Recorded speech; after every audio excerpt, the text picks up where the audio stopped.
communities either sell their assets for cents on the dollar to someone who's not going to use the asset for its intended purpose, rather than allowing a less fortunate fire department somewhere else in America use it to keep their community safe. That is painful for me to see. And so then we had to figure out, okay, well, how do we help towns, cities, fire departments trade their assets in an efficient way and do so on a platform that allows them to do it across state lines? Welcome to the Smart Firefighting podcast. Kevin Sofin here, where we cover all things related to the future of smart technology for first responders around the world. Please enjoy the show and let me know what you want to learn about next. If you've ever sat in a budget meeting trying to figure out how to offload an aging apparatus or spent weeks hunting for a used one that fits your spec and your budget, you already know the problem that Martin Hunt is trying to solve. Right now, the secondary market for fire trucks, ambulances, municipal equipment runs on Facebook groups, newspaper, word of mouth, and local auctions. And for the most essential equipment in the public service, this is a remarkably broken system. Martin started fighting fires at 15, worked the street as a firefighter EMT, went to Goldman Sachs, then walked away from all of it when a friend in the fire service called and asked for help. That call became Garage, a B2B marketplace that is doing for municipal equipment that no one has done before. Martin is young, hungry, Y Combinator backed, and he's purpose-built Garage for the fire service. Martin, what's going on? Welcome to the show. It's good to be here. Great to see you. Yeah. So where in the world are you and the Garage team located? I am calling from our headquarters, which is here in Manhattan, New York City. So grew up just outside Wilmington, Delaware, but calling in from New York City. Right on. Just repping the Northeast, staying strong there. And so you got this call from a buddy. And all of a sudden I could imagine he's calling you. He's like, Martin, I'm in a dark place. I got this problem. From when he called you to then ultimately that leading to the kind of initial early days, what exactly did he say and how did that lead to maybe starting to build out this idea of Garage? Yeah, I guess maybe helpful if I took us back a little bit. And so I joined the fire service pretty young as a junior fireman at my local volunteer fire department. And a lot of the young guys were tasked with helping the department buy and sell equipment on secondary market, something that we all know the pain of. And so a buddy of mine who was running this for my department called me and basically just said, hey, I know that when we used to do it, it was easy. How do we do it now? And what he did not remember is the way that we were used to doing it was hacking things together, meeting people in Facebook groups, local auctions where we were selling things for cents on the dollar. And it wasn't easy. Just the group of us that were doing it at the time didn't complain a ton. And so I was like, hey, man, it's not easy, but I'll help you find a better way. This was almost a decade ago. And so what I was imagining was a two-sided marketplace like we're used to using in our personal lives, where everything from payment processing to freight to financing to the paperwork was all handled over the internet. And I couldn't find it. And so I teamed up with a buddy of mine who is a software engineer. We'd worked together before. He was working for Twitter for a while and then for a company backed by OpenAI, the makers of ChatGPT.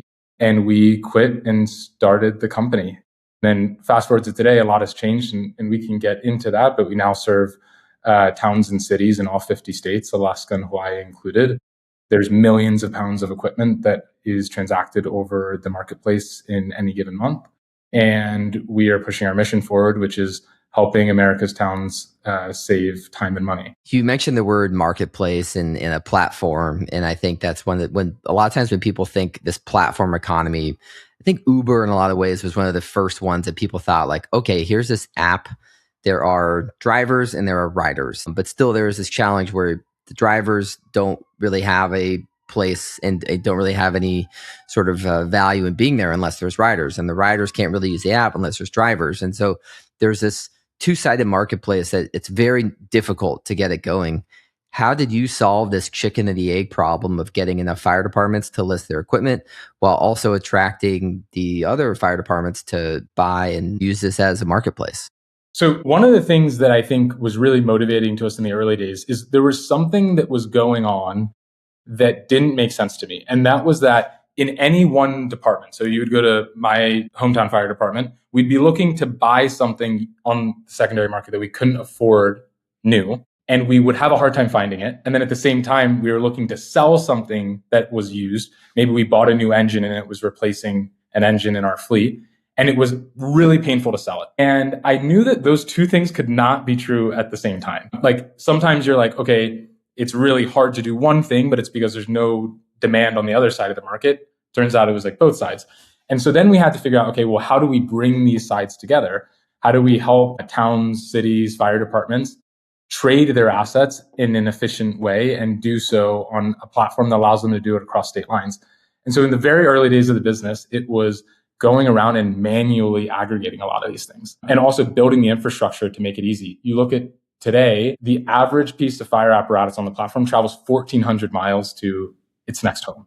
So getting that transaction app actually happen seamlessly is a difficult challenge.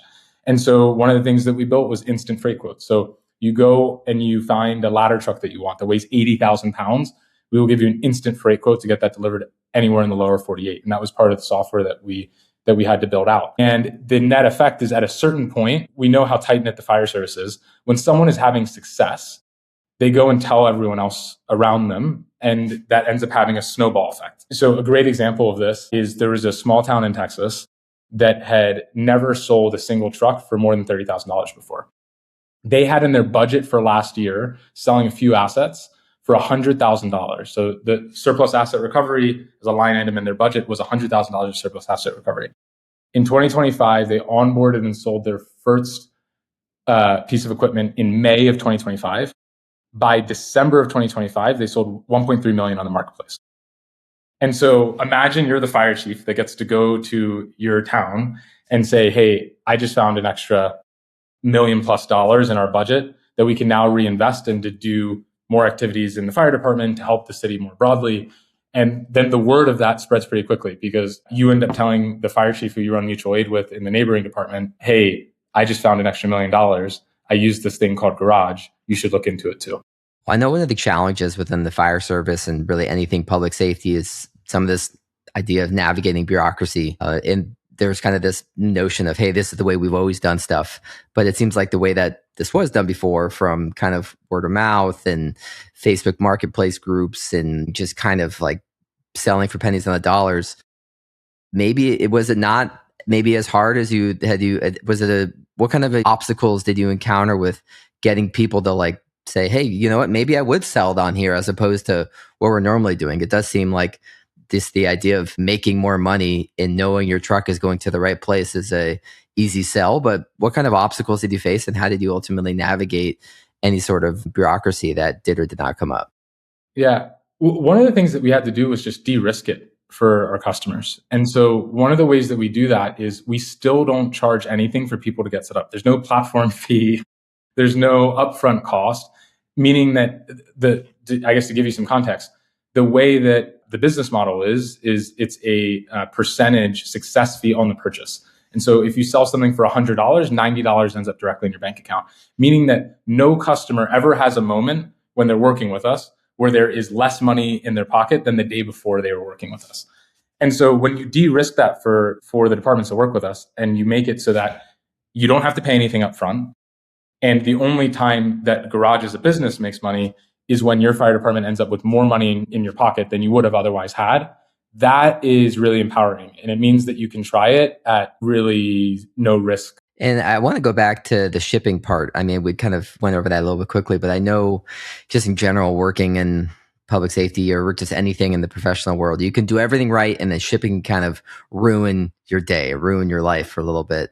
And a fire truck is not something where you just go to your local FedEx and say, hey, it's 44 pounds and it's this many inches wide and deep.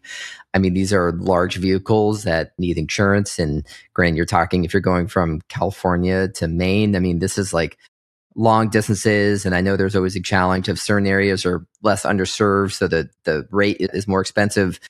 How are you able to provide that quick of a reliable quote and ultimately stand with it and not lose your shirt, lose money on it? Yeah, it's a great question. I think one of the things that I found hard when I sat in our customer seat is you go to your board and you tell them, we want to buy a used engine and we want to spend $100,000 on it. And then your board says, okay, is that all the money you need? And you're like, well, it's going to cost us some money to get it delivered. And they say, okay, how much is that? Like, we need to know the total cost. Is it going to be $1,000? Is it going to be $10,000 to get it delivered? You're like, I don't know. Well, then it becomes really hard to make a decision because now your board or your mayor or your fleet manager is like, I can't sign off on this until you tell me how much it's going to cost. And so we thought about it from that perspective, from if I'm sitting in the customer seat, I need to know a no BS answer as to how much it's going to cost to get this thing delivered. And so that's why we did the instant freight quoting. Now, what does that mean for us? It means that one, we had to build an instant freight calculator that works. And so we spent a lot of time with our software engineers to build that part of the solution. So that was difficult, but then we do that. And then the question becomes, what happens when things go wrong? So this winter is a great example. Brutal winter, absolutely brutal. December 2025, January 2026, tons of storms. So there are delays and there are price increases because it's harder. The trucks have to pull over and they're stranded for a couple of days. And so ordinarily the customer would have to bear that weight, meaning you buy the truck for $100, the freight's going to cost $5,000. Suddenly the freight goes to $10,000 and you're stuck with the bill. Well, we said, no, garage should own that risk. And so that is built into our business model, that is built into the solution that we provide to our customers, so that the fire department, the town, the city that is making the purchase gets to take away all of the guesswork for themselves and can sleep well at night knowing that the number that was given to them is the number that it's going to cost to get this thing delivered. That's awesome. Well, that's just another way to make the fire service and the fire chief feel that much more comfortable purchasing something in a garage. And that gets me thinking of my next question. I live in a home. I've been outfitting it with various stuff. And one thing we've been trying to do is get some new furniture for a patio. And I had this issue where I was on Facebook Marketplace and it looked all good. And I saw some of the photos. And then ultimately we had one situation where we went to go look at it and it was completely different than the photos. And we had another situation where it looked really great. The photos were perfect. But then there was just like this spam bot that was just trying to get us wire money to some account. So I had two situations where I was thinking about wow, think about the magnitude of, instead of doing this on like a $700 couch, but doing this on a $500,000 piece of used equipment.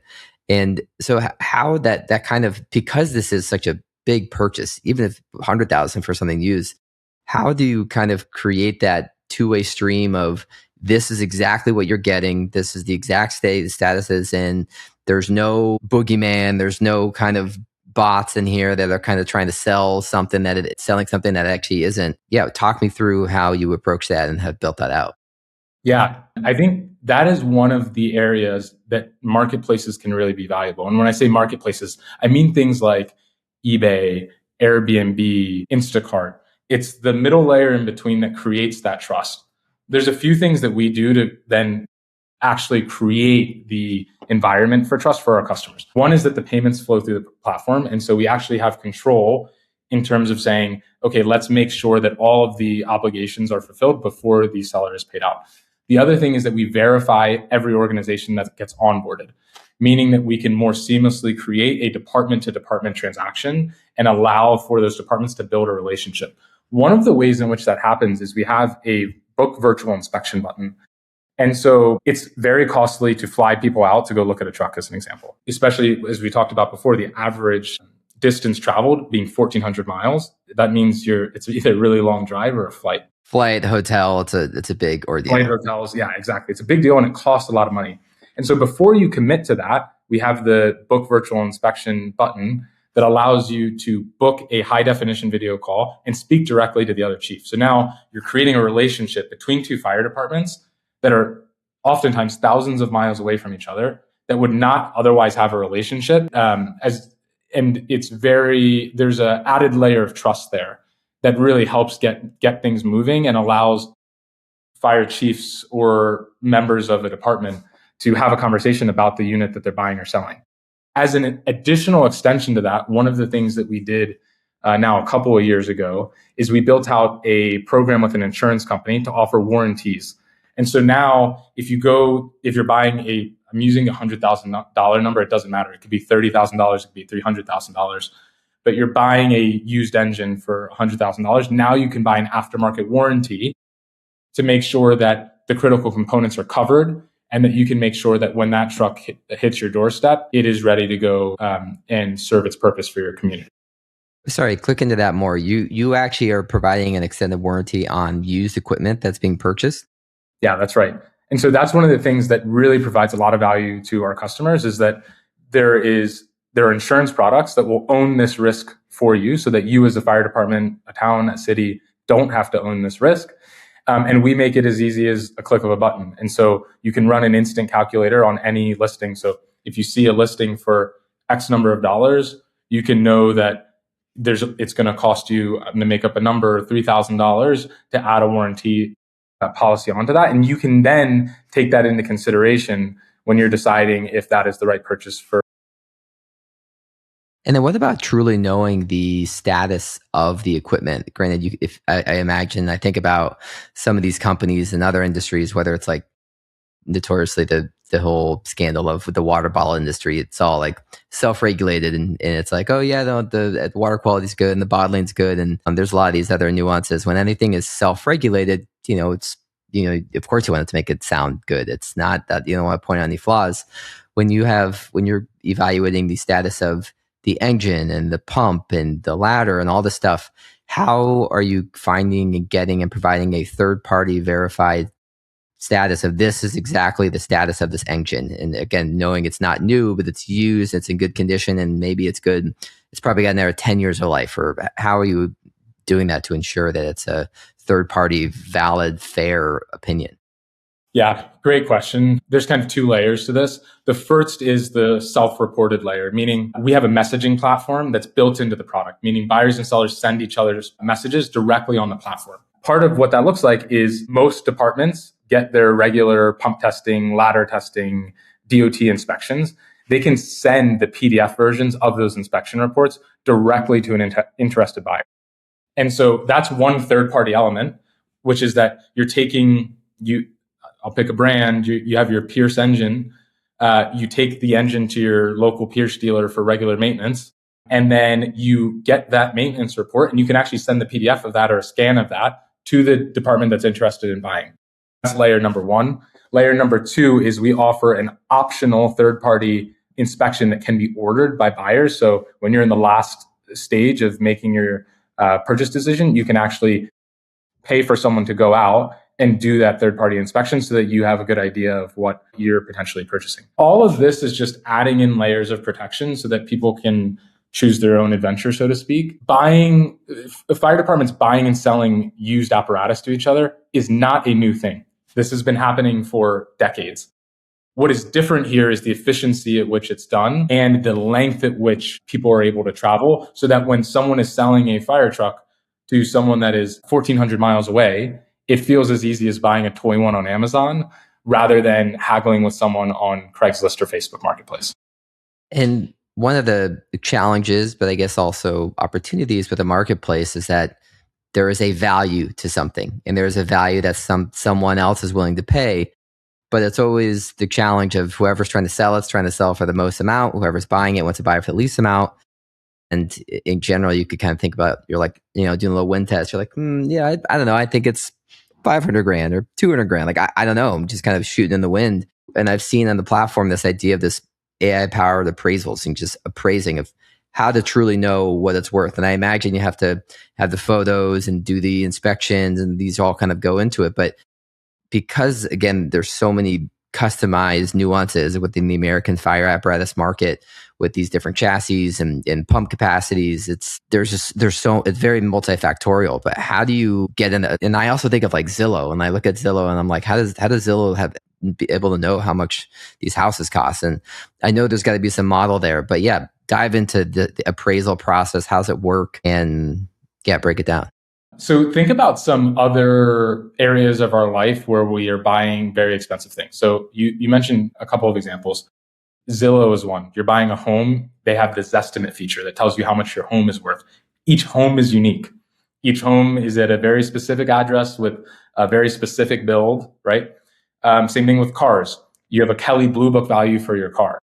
The garage appraisal tool is just that for fire trucks, because we have one of the largest data sets of transactions of fire apparatus in the world. And so what that means is you can come, give the basic details of your apparatus. It runs against that data set of thousands of vehicles that have sold, that is refreshed every 30 days. So there's always new data coming into the system. And then you get a price, or a price range really, that tells you how much it may be worth on the market. And this has been a saving grace for a lot of our customers, saving their communities money that would have otherwise been wasted. I'll give you a very good example that hits close to home. My hometown fire department in Delaware, our chief thought that we were going to get $30,000 for our used tanker. Our used tanker was 26 years old. It's getting up there. And he thought max it's going to be $30,000. He runs it through the appraisal tool. The appraisal tool says $125,000. He says, no way. Like, actually, no way. I said, okay, give it 30 days. Let's list it on the platform and see what happens. A matter of weeks later, it sells for almost exactly 125K. They ended up making an offer, and the offer was like slightly below. It's like 118,000. And then it ends up on its way down the road, heading to the next department hundreds of miles away to serve that community for many years to come. If it weren't for them running it through the appraisal tool, they would have undervalued their asset because they didn't know how much it was worth. They were, kind of to your point, putting two fingers in the air and trying to get a feel for it, but not actually knowing how much it's worth. And that's where data can really be a valuable asset to our customers.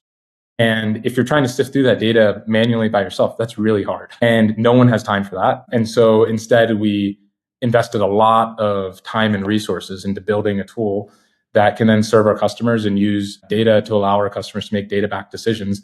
And I should mention, it's free. We don't charge our customers for it. All of the money that we invested into the tool is free. You can go and appraise your assets using Garage's appraisal tool and not list on Garage. There's no obligation to doing anything. And that is one of the ways in which we think we are able to give back to the fire service, because our view is, at the very least, everyone should at least have the ability to understand the data that's accessible to them and leverage it to serving their communities. I mean, when I first met you at Red Sky Summit and I was thinking about this concept, it really struck me about, like, wait, this hasn't been done before? Like, why hasn't this been done before? And granted, this idea of a digital platform marketplace is new-ish, but there's been marketplaces forever. I guess objectively asking you that question, why hadn't this been done before? And why Martin Hunt at the right place, right time, figuring it out? I mean, yeah, I think there's a couple of things. I think why I chose to spend time trying to make a more efficient solution is I care really deeply about the fire service. I joined the fire service at a very young age, and it was and still is really painful for me to see communities either sell their assets for cents on the dollar to someone who's not going to use the asset for its intended purpose. So someone selling an engine for cents on the dollar to someone who's going to rip the cat engine out of it and repurpose it for something else, rather than allowing a less fortunate fire department somewhere else in America use it to keep their community safe. That is painful for me to see. On the flip side, it's painful for me to see fire departments across the country say, we are looking for a tanker that is between this dollar amount and this dollar amount, and we can't find it. We are doing everything that we can, but I'm a volunteer fire chief and I have a full-time job.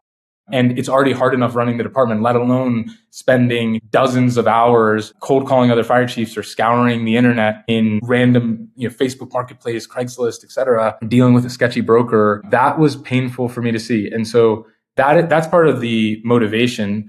In terms of why some of these things couldn't be done more efficiently before, if you think about it, the effect is the same as two fire departments finding each other via a cold call or things being sold at local auction. The difference is the level of efficiency that it's done at.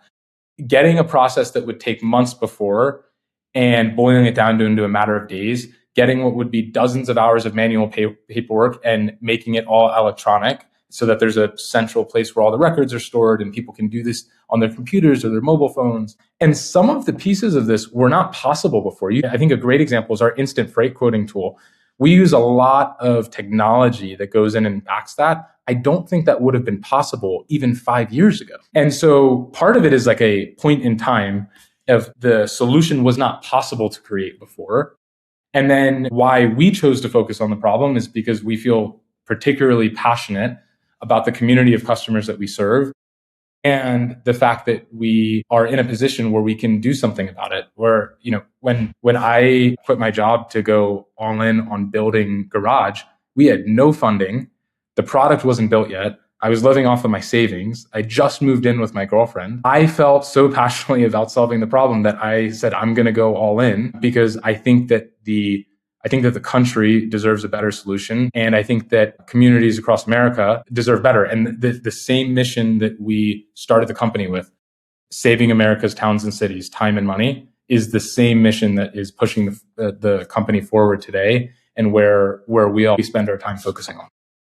Martin, I love it. And you've got a great story from, like you mentioned, to just going all in and, moving in with the girlfriend, living on savings and just building it and willing it to existence. The other term too, you mentioned, this wasn't possible 5 years ago. At TSI this past year, there was people who walking out of the AI workshop session. They're like, man, I wish I had this when I was a chief or in the position 10 years ago. But the thing was that it actually wasn't possible. And so this is now a new opportunity in the technology in the right place, right time. And the founder like you have come to fruition to make this possible. So why not leverage the efficiencies? So I kudos to you and the team. And one thing that continues to dawn on me that I don't think we haven't touched on yet is just the dynamic of making sure that the truck that you fell in love with, that you used and you have this nostalgia for, gets put into use with a good department that you trust and know. And it's not going to be shipped and just pulled for parts and just turned into a junkyard dog. It's going to be something that it's going to a good home. And talk to me about sort of the nostalgia of fire trucks. One thing I know about firefighters is they love their fire trucks. And I think there's also that appreciation. They know that it's going to a good home when it's time, end of life, or, I don't want to say end of life, but evolution of life. Yeah, that's what tell me about the nostalgia and how that plays into garage. The nostalgia is big. I'll give you a personal anecdote here. The engine that I rode to my first fire when I was a junior at 15 years old recently sold on Garage at the end of 2025. That was a bittersweet moment because you're seeing an asset to the community, an engine that has served our community for a long time that I rode to my first fire, now going on to its next home. Engine will never go to a fire in our community ever again. We've been sent videos of customers of ours crying as their trucks leave on a flatbed. This is an emotional moment. I won't out which customers they are, by the way, because no shame at all. The nostalgia is like super real. And so we try to celebrate the moment. And so part of that is we tell the story of our customers. We do that on our social media page. We have started a motion around gifting to our customers. And so I won't spoil it because I don't want anyone to see it coming, but we do a random selection of customers each month and send them memorabilia to memorialize the apparatus that they sold on the marketplace. And so we try to do some small things to really celebrate the moment for our customers, but the nostalgia is real. And I think what really gives everyone it's the sweet part of the bittersweet feeling is to know that usually the main reason for someone selling their fire apparatus on Garage is they've replaced it with something else. And so it's a really cool moment when you were able to purchase a new piece of fire apparatus for a lot. It's gotten increasingly expensive. That is going to serve your community better than the 10-year-old one did or the 20-year-old one did. So that's a very sweet moment. And then it's even more sweet to know that the unit that is no longer going to serve your community is now going to serve another community hundreds or thousands of miles away. That gives you a good feeling, and it makes you feel like it's kind of a win-win. You're getting money from the transaction that you can now reinvest in your community, and you're also getting to transfer an asset that served your community for a long time to another community that's going to benefit from it for years to come. Yeah, I imagine that gives a lot of comfort and solace and peace, and also I guess just excitement knowing that the truck that you've had for 10, 20 years is going to a good home and going to continue to have a good life. So that kind of does bring back to a point that we talked about in person, but I maybe should have brought up earlier in the episode, is just the challenge of buying new.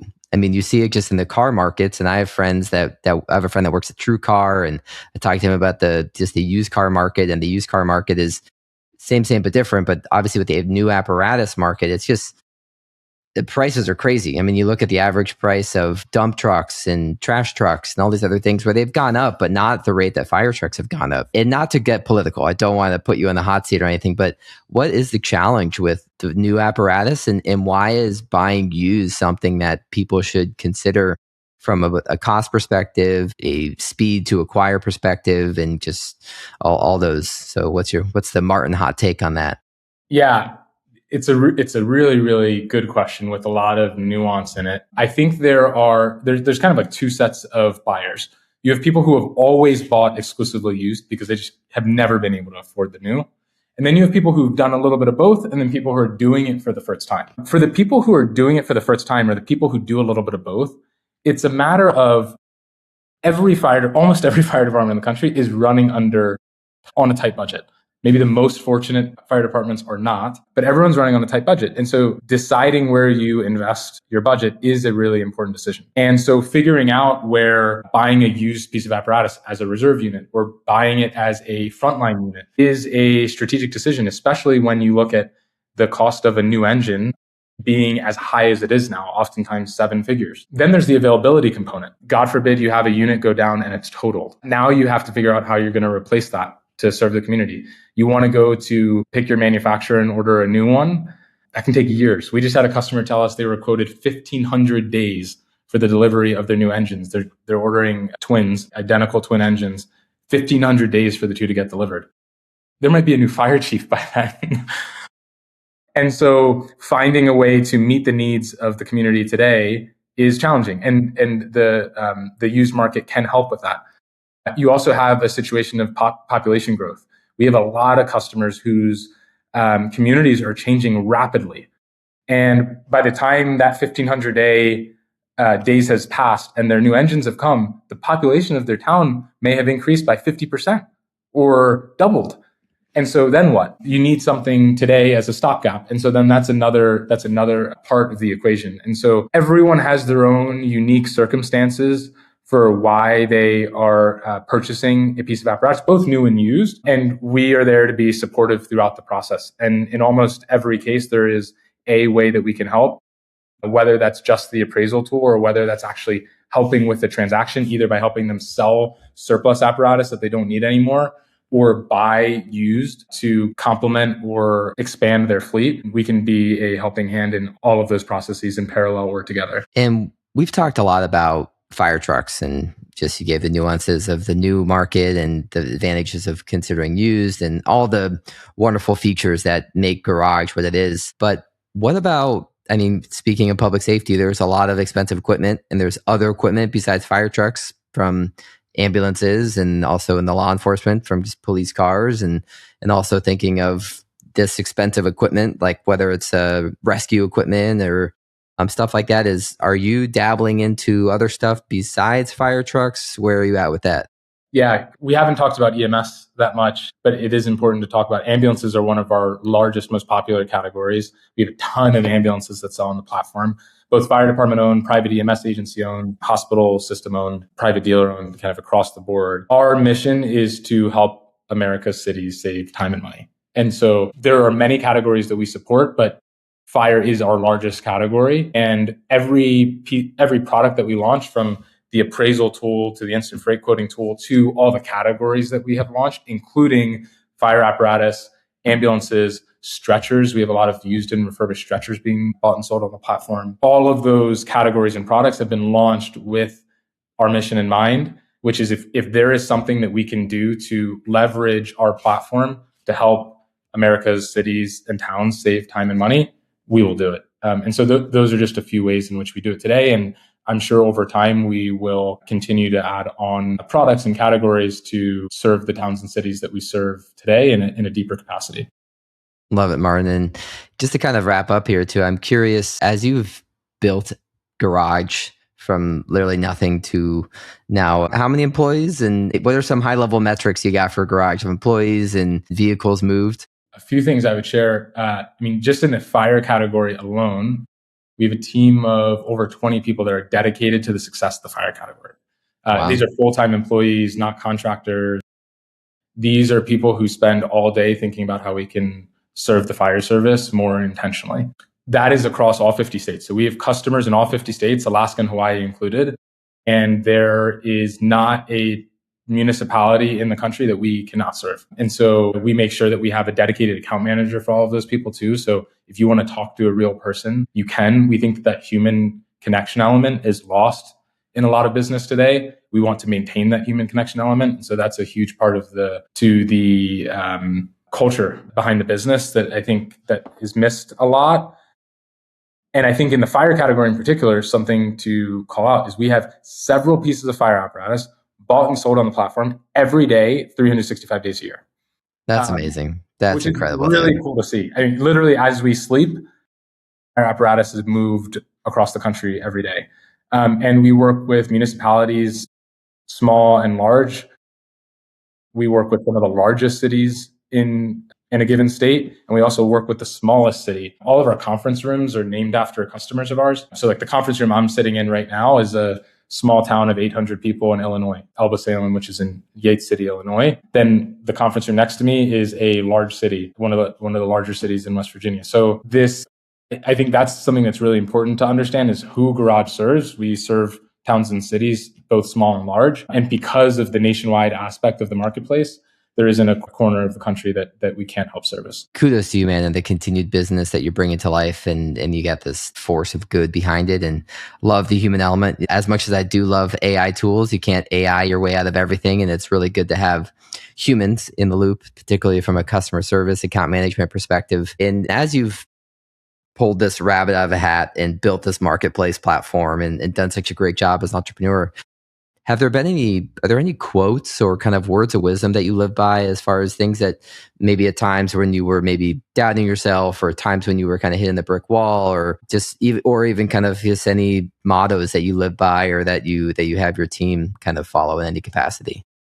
There's one that I talk about a lot that I actually learned as I was going through one of my, I actually think it was the basic firefighting class that I took at Delaware State Fire School. And a professor shared a Martin Luther King's sermon on the projector screen. And it was from his drum major instinct sermon. And he says, if you want to be important, wonderful. If you want to be recognized, wonderful. If you want to be great, wonderful. But recognize he who is greatest among you shall be a servant.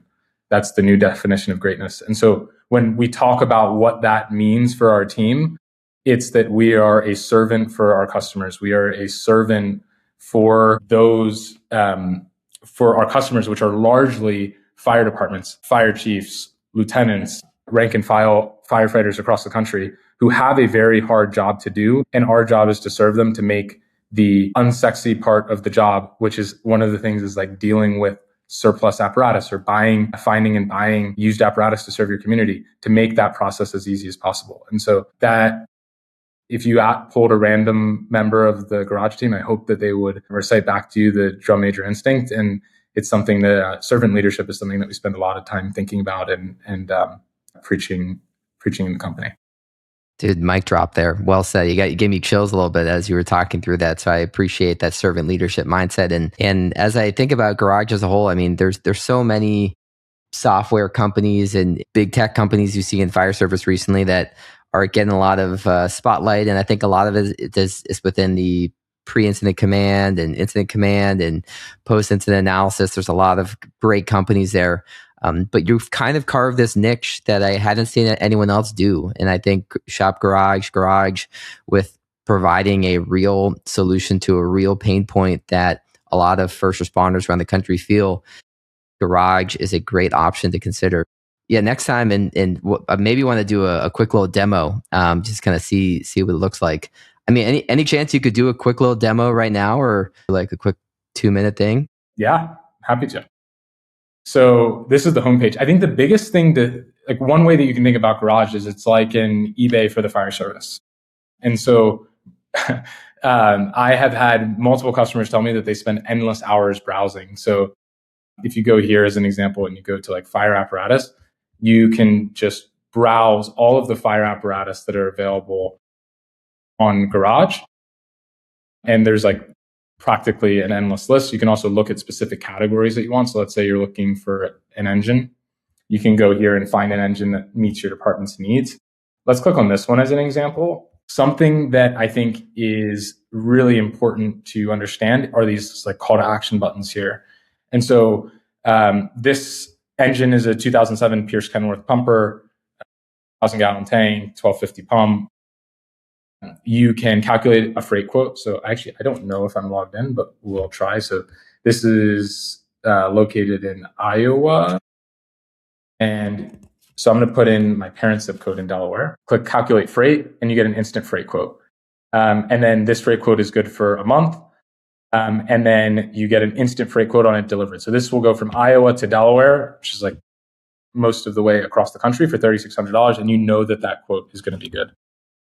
You can also go and calculate warranty. So you can go here, select your warranty duration. So I'm going to select a 1-year warranty, and I can get an instant warranty quote on what it's going to cost to cover my new purchase as an optional purchase. You don't have to purchase warranty, but it's just another resource that's there for you and your department. Same thing for virtual walk around. I think one of the things that is convenient here is a calendar automatically pops up. And so if I say, let's say I know our company meetings are on the third Monday of the month, and I want everyone to be able to see this truck and get an understanding of the pros, the cons, and speak to the current owner of the apparatus. I can go here, click on a date, click on a time, and that will automatically send a meeting request to the seller. And then it gives them the option to respond to it and say, I'm not free at this time. Can you do this time? And then you can do a high definition video walk around of the unit. The one other thing I will call out, not to overwhelm us, is the appraisal tool. So I click on start appraisal. This is the, let's call it like appraisal tool light version. So you can come here, you select your category. So you can say like, I have an engine, it's a 2004 Pierce Dash with 40,000 miles on it. And it has a 1,250 gallon per minute pump and a 750 gallon tank. Click start appraisal. It's going to ask me for condition. I'll say condition's good. I'm looking to sell in the next 0 to 3 months, and I'm looking to maximize my return. I click continue. It immediately runs it through a data set of thousands of trucks that have sold on the marketplace, gives you a sense of what the true market value is, how much you might be able to sell it if you're willing for it to sit on the market for a little bit longer. So if you know you don't need it out for 6 months, maybe you're willing to list it a little bit higher, but let it sit for longer. Or if you want a quick sale, you can sell it for faster at a lower price. There's also a request detailed appraisal button here, which allows you to schedule a call with a specialist from the team who can actually help you walk through the appraisal and walk through what your apparatus may be worth. One thing to flag is there's 2 different ways to buy and sell in Garage. One is a buy now feature. So that's what we're looking at here. You know that you can buy this engine as an example, this 2007 Ferrara pumper for $115,000 is the buy now price today. You can also make an offer below asking price. But we also have an auction product. And so if we go here and we click on like this 2013 as an example, this 2013 brush truck, this is an auction that has 7 days left. You can go in and place a bid. So this is the minimum bid right now on this auction is $85,000. And you can auction it via the online platform. But all of those same services that we mentioned before, so freight, virtual walk around, financing, warranty, are all still available on the auctions, just as they would be on the buy now. So the buyer experience is very similar. From a seller's point of view, their listings get the maximum nationwide reach because of those value-added services that are available on both. But you kind of have 2 different formats that you can choose to sell. What would be the rationale for a seller to list it versus doing an auction? Just kind of to try and game it a little bit, or? I think there's a couple of things. I think there are some assets that do better at auction than they do via buy now. So you can think of things that these are things that are maybe closer to end of life is an example. Sometimes, depending on what state you're in, you may be required to sell via auction. So that's another reason why you may use the auction product. And then the last is there's a time bound aspect to it. So this unit will be sold in 7 days. So if you're in a time crunch, the auction can be really good for that. Versus if you list it by now, the average time to sale is less than a month. So on average, you will sell in less than a month, but it could take longer if you are really trying to squeeze every dollar out of it and you price it really aggressively. That's all processes that a specialist on the team is happy to walk someone through, because to your point, it's really hard to get a sense for what the best option might be. And that is where the specialists on the team are happy to serve as a resource for our customers so that they don't have to think through that by themselves. Kudos, man. That was cool. I mean, I had clicked around the website, but actually seeing those buttons click and how easy it is, and just you click a few buttons and you can get the exact spec, the exact price delivered to your door, and go straight to your city council and show how you want to buy this new rig, or on the flip side, on how easy it is to sell it with the appraisal tool. So, what a great technology for the fire service! Something that is a really purpose-built, very simple, practical innovation. And kudos to you. And excited to see you at FDIC. Excited to see what Garage does in 2026. What are you most excited about in 2026? Any other final things you're looking forward to the rest of the year? Yeah, definitely excited for FDIC. As a broader team, we go to dozens of conferences a year. We go to many state chiefs conferences. We'll go to regional events as well. FDIC is definitely my favorite. And so we're excited to be there. We have booth this year in Lucas Oil Stadium. In the convention center this year. We were in Lucas Oil last year. In the convention center right next to the Rosenbauer booth. And so definitely for those making it to FDIC, they should definitely come find us there. And I would love to meet in person. Right on. Well, check out shopgarage.com. Martin, keep up the good work and we'll be in touch. Thanks for having me, Kevin. Really appreciate it. Thank you so much for listening to the Smart Firefighting podcast today. If you enjoyed what you heard and got any value, please drop us a rating, leave us a comment, or reach out to us on social media. Have a great day, and together we can advance the future of smart firefighting.